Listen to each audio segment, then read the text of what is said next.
एक बार माता पार्वती ने भगवान शिव से प्रश्न किया कि बोले महाराज, आपने मुझे अमर कथा का श्रवण कराया, बोले महाराज मुझको बहुत सुख मिला, बहुत आनंद मिला। बोले महाराज ऐसा कोई रस, ऐसी कोई कथा का श्रवण कराएं जिससे मुझको परम आनंद मिले। भगवान तो बोले कि देवी, मैं तुम्हें निकुंज लीला का श्रवण कराता हूँ, लेकिन इस लीला का गान भूमंडल पर कौन करेगा? तो बोले इस लीला का गान भूमंडल पर स्वयं कृष्ण की वंशी करेगी। बोले वैसे इस निकुंज का जो गान किया वो भगवान शिव ने किया, लेकिन भूमंडल पर इस नित्य विहार का जो गान किया, जो नित्य विहार का दर्शन कराया, जो नित्य विहार का रस हमको प्रदान किया, उस श्री हरिवंश महाप्रभु महाराज ने किया।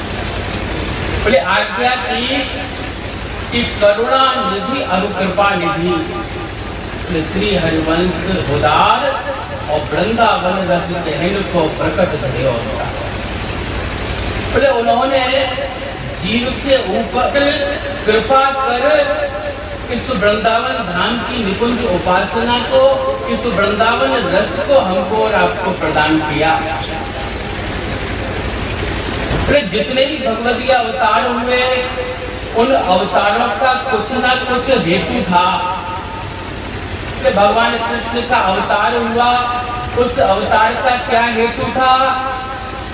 उस अवतार का हेतु था कंस का वध करना, असुरजनों का नाश करना और धर्म की स्थापना करना। बोले ऐसे ही भगवान राम का अवतार हुआ, उस अवतार का क्या हेतु था? तो बोले रावण का वध करना, असुरजनों का नाश करना, धर्म की स्थापना करना। बोले ऐसे ही भगवान नरसिंह का अवतार हुआ, उस अवतार का क्या हेतु था? बोले भक्त प्रहलाद की रक्षा करना, हिरण्यकश्यप का वध करना, धर्म की स्थापना करना, यह हेतु था। बोले ऐसे ही श्री हरिवंश महाप्रभु जी महाराज का अवतार हुआ, उस अवतार का क्या हेतु था? तो सेवक जी महाराज ने सेवक वाणी में कहा कि जोरस रीति सवन के दूर और तो सब विश्व रही भरपूर, मूल संजीवन कही गई, सब जन मुदित कर मन हाथ, सुनम रसिक हरिवंश विलास, श्री हरिवंश विलास। बोले कौन सी रस रीति दूर थी? बोले जो वृंदावन रस रीति है ना, निकुंज की उपासना, वह रस रीति दूर थी। वो जीव के लिए प्रकट नहीं थी। नवधा भक्ति तो प्रकट थी, लेकिन प्रेम लक्षणा भक्ति प्रकट नहीं थी। तो बोले प्रेम लक्षणा भक्ति को प्रकट करने के लिए, निकुंज की उपासना को प्रकट करने के लिए उनका अवतार हुआ। तो बोले यह बंसी जी का अवतार कहाँ हुआ? तो सेवक जी महाराज ने कहा कि मथुरा मंडल भूमि आपने, जहां बाद प्रत्यय जगधनी। आप देखिए जितने भी आचार्य हुए, संप्रदाय आचार्य हुए, किसी को भी ब्रज में जन्म नहीं मिला। बोले ब्रज में जन्म किसको मिला? तो बोले जो प्रिया प्रीतम की बंसी थी, जो उनके लीला विलास का गान करने के लिए बंसी जी का प्राकट्य हुआ, तो कहाँ हुआ? तो बोले मथुरा मंडल भूमि आप। बोले उन्होंने ब्रज में उनको जन्म दिया और वहां पर उन्होंने नित्य विहार का गान किया। बोले निकुंज की उपासना जो है, यह मूल में तत्व सुखी भाव, सखी भाव की उपासना है। बोले ब्रज के भाव में और निकुंज के भाव में अंतर क्या? तो बोले ब्रज के उपासक कहते हैं कि यहाँ कृष्ण का जन्म हुआ था। बोले यहाँ कृष्ण ने दान लीला की थी। बोले यहाँ कृष्ण ने मान लीला की थी। बोले यहाँ कृष्ण ने गौचारण लीला की थी। तो बोले क्या और कृष्ण नहीं? बोले नहीं, उनका तो स्वधाम गमन हो गया। बोले जब उनका स्वधाम गमन ही हो गया तो बोले यह लीला संभव कैसे? लेकिन निकुंज के उपासक क्या कहते हैं कि बोले यहाँ प्रिया प्रीतम यह लीला करते हैं। बोले यहाँ उनकी यह लीला होती है तो बोले क्या आदमी प्रिया प्रीतम है? बोले हाँ। बोले गोपी भाव में और सती भाव में बहुत अंतर है। बोले गोपी भाव जो है वह उच्च अवस्था का भाव है, लेकिन जो सती भाव है ना वह सर्वोच्च अवस्था का भाव है। प्यारी लीला में आता है कि एक बार अर्जुन भगवान श्री कृष्ण के सम्मुख उपस्थित हुए और उनसे प्रश्न किया कि बोले महाराज, अर्जुन पूछो कृष्ण से मेरे एक संदेह, और कौन भक्त प्यारो तुम्हें यह मुझे कह गई। बोले महाराज आपके अनंत भक्त हुए, किसी ने किसी भक्ति के मार्ग पे चल के आपको प्राप्त किया, किसी ने किसी भक्ति के मार्ग पे चल के प्राप्त किया, लेकिन महाराज आपको सर्वप्रिय भक्त कौन सा लगता है?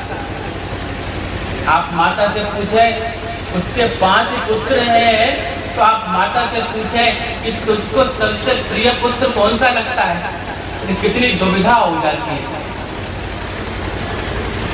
तो बोले माता से पूछा कि तुझको सबसे प्रिय पुत्र कौन सा लगता है, तो उन्होंने कहा कि मुझे तो सारे ही पुत्र प्रिय हैं। तो बोले नहीं, कोई एक पुत्र बता। तो माता कहती है कि जो छोटा पुत्र है ना वह पुत्र मुझको बहुत प्रिय है। बोले क्यों?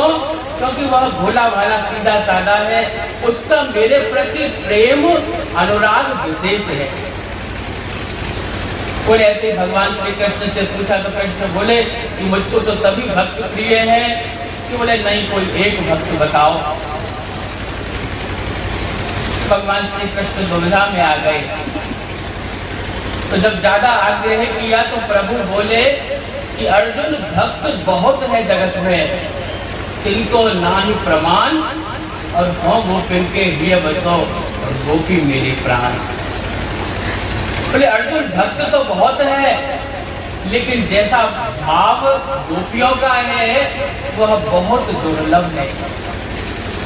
बोले गोपियों का जो भाव है वह उच्च अवस्था का भाव है। उस भाव का दर्शन कराया। बोले एक बार नारद जी द्वारिका पधारे तो रानियों ने उनका बहुत स्वागत किया। तो नारद जी ने रानियों से पूछा कि महाराज सब आनंद है? तो रानियां बोली कि बोले महाराज सब आनंद है, लेकिन एक ही कष्ट है। बोले क्या कष्ट है? तो बोले महाराज कृष्ण सदैव उदास रहते हैं, सदैव खोए खोए रहते हैं कि न जाने उन्हें क्या कष्ट है, क्या पीड़ा है, यह हमारी समझ में नहीं आता। तो बोले महाराज आपने उनका उपचार कराया कि नहीं? तो बोले उपचार तो कराया, लेकिन जो उनकी पीड़ा है वह पीड़ा ठीक नहीं होती। बोले अच्छा। बोले महाराज आप उनसे चर्चा करें, चर्चा करके उनको क्या पीड़ा है उस पीड़ा की निवृत्ति का उपाय करें। तो नारद जी महाराज प्रभु के महल गए और जाकर के प्रभु से बोले कि बोले महाराज आपको क्या कष्ट है, आपको क्या पीड़ा है? कि बोले महाराज आप उदास रहते हैं, कोई कोई रहते हैं। तो बोले महाराज रानियों को चिंता होती है। तो प्रभु बोले कि नारद मुझे मस्तक में बहुत पीड़ा होती है, तो जब पीड़ा होती है तो मैं व्यथित हो जाता हूँ, बेचैन हो जाता हूँ। बोले अच्छा महाराज आपने कोई दवाई ली के नहीं? दवाई ली के नहीं? तो बोले दवाई तो ली, लेकिन मेरी पीड़ा दवाई से ठीक नहीं होगी। तो बोले महाराज कैसे ठीक होगी?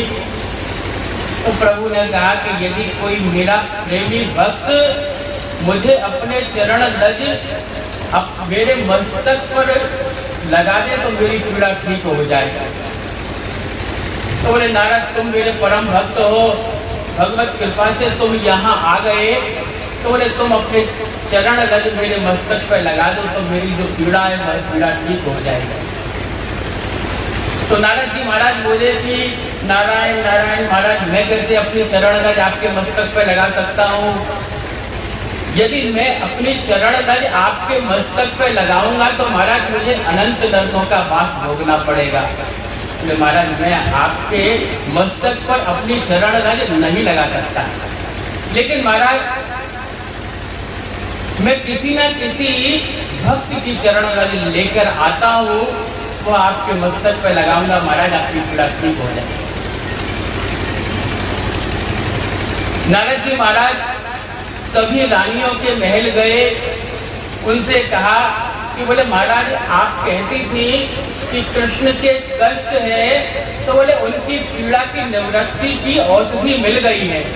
बोले क्या औषधि है? बोले यदि कोई उनका प्रेमी भक्त अपनी चरण रज उनके मस्तक पर लगाने को दे दे तो पीड़ा उनकी ठीक हो जाए। तो बोले महाराज आप अपनी चरण रज दे दीजिए। तो बोले मैं उनके मस्तक पर लगा देता हूँ तो वह पीड़ा दूर हो जाएगी। तो रानियों ने मना कर दिया। बोले एक आध रानी नहीं, 16,108 रानियों ने मना कर दिया कि हम अपने चरण रज भगवान कृष्ण को लगाने को देंगी तो हमको नरक भोगना पड़ेगा। जब कोई भी रानी देने को तैयार नहीं हुई तो वह द्वारका नगरी में आए और द्वारका नगरी में आके समस्त नगरवासियों से कहा कि आपके कृष्ण कष्ट में है, यदि उनका कोई प्रेमी भक्त अपनी चरण रज उनके मस्तक पर लगाने को दे दे तो बोले उनकी पीड़ा ठीक हो जाए। लेकिन पूरी द्वारका नगरी में कोई भी भक्त अपनी चरण रज देने को तैयार नहीं हुआ। नारद जी महाराज अपना उतरा हुआ मुंह लेकर के प्रभु के सम्मुख उपस्थित हुए। बोले नारद क्या तुम किसी भक्त की चरण रज लाए? बोले नहीं महाराज। बोले सबको यह भय है कि यदि आपके मस्तक पर हमने चरण रज लगाने को दी तो हमको नरक का वास भोगना पड़ेगा। तो महाराज कोई भी लेने को तैयार नहीं। तो प्रभु बोले कि नारद कष्ट बढ़ता जा रहा है और अभी तू यही है। बोले यहाँ कोई रज देने को तैयार नहीं तो तू एक बार ब्रज जाकर देख, शायद वहां पे मेरा कोई प्रेमी भक्त चरण रज दे दे। तो नारद जी महाराज ब्रज की ओर चले। ब्रज आए तो यमुना किनारे उनको गोपियां बैठी हुई मिली।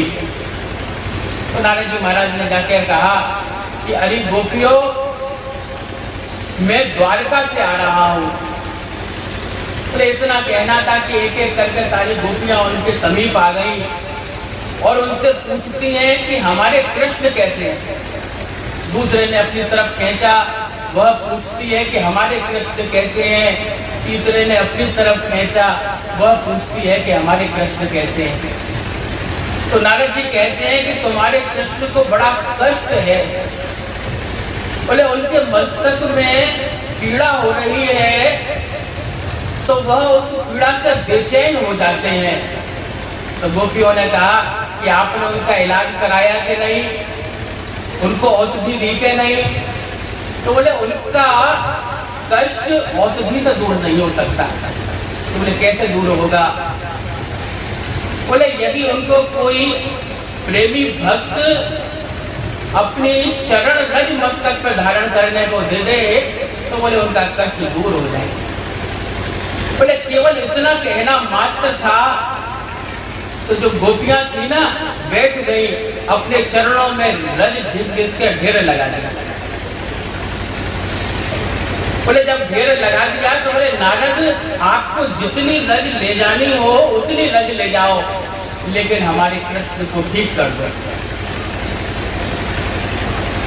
तो नारद जी महाराज उन गोपियों से बोले कि अरे गोपियां, तुम बड़ी मूर्ख हो, तुम्हें पता नहीं कि भगवान कृष्ण कौन है, त्रिलोकी नाथ है, अखिल ब्रह्मांड के स्वामी हैं। यदि तुम उन्हें अपनी चरण रज मस्तक पर लगाने को दोगी तो बोले तुम्हें अनंत नरकों का वास भोगना पड़ेगा। तो गोपियां कहती हैं कि यदि हमारे कृष्ण ठीक होते हैं ना तो हम अनंत नरकों का वास भोगने के लिए तैयार हैं, लेकिन हमारे स्वस्थ हो जाए। तो बोले उनके अंदर न स्वर्ग की इच्छा थी न नरक का भय था। बोले नारद जी के नेत्रों से अश्रु प्रवाहित होने लगे। उन्होंने गोपियों ने रज की पोटली बना के दी कि बोले नारद, आप यह रज लेकर के शीघ्र जाएं और उनकी पीड़ा को दूर करें। नारद जी ने वह रज ली, रज लेकर के अपने मस्तक पर धारण की और द्वारिका पधारे। और जब भगवान श्री कृष्ण को वह रज की पोटली लाकर दी ना, तो भगवान श्री कृष्ण ने अधीर होकर के अपने मस्तक पर धारण की, अपने नेत्रों पे लगाई, अपने हृदय से लगाई। बोले प्रत्येक जीव मुझको सुख देने का प्रयास करता है, मेरी सेवा करता है, लेकिन जैसा प्रेम, जैसा अनुराग गोपियों का है, बोले ऐसा प्रेम, ऐसा अनुराग दुर्लभ है। बोले यह भाव है, यह किसका भाव है? बोले यह गोपी भाव है कि हमारे कृष्ण को सुख मिले।